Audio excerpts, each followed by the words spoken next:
Holly with Stella Maris Quilts. Today I'd like to talk to you about two different methods for doing applique. The raw edge method as well as a method for finished edge. The first method of applique we're going to talk about is using double-sided interfacing. This interfacing has a bumpy glue side on one side and a paper back to it.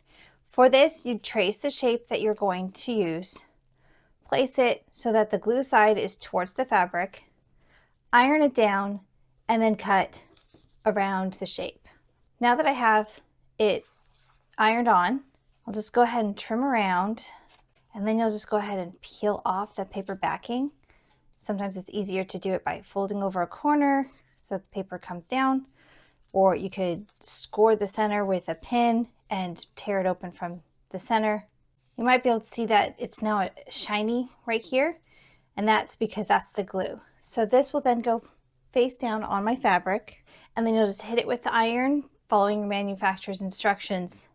You'll want to top stitch around the edges, either with a straight stitch or a zigzag or a blanket stitch or something else decorative, and then that will take care of your applique with this method. The second method is to use regular standard interfacing. With this, the interfacing has a glue side that's bumpy and a smooth side, and this is standard interfacing typically used with clothing. You'll trace the shape that you want on the soft side, the non-glue side of the interfacing.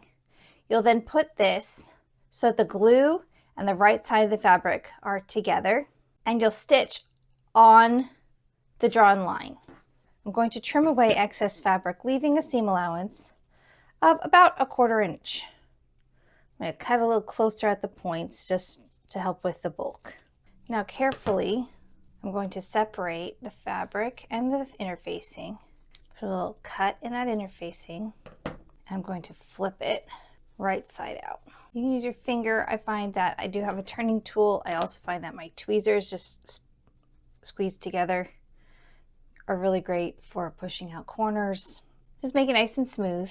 And then you'll lay this down on your fabric where your applique is going to end up, and you'll iron it down. And the glue side of that interfacing is now going to be against the other fabric. And then you'll go through and you'll top stitch. This method will give you a finished edge to your applique.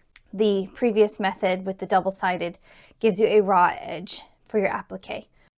Thank you for joining me today as we discussed two different methods for doing applique. I hope you found this helpful and are able to apply these methods on your future projects.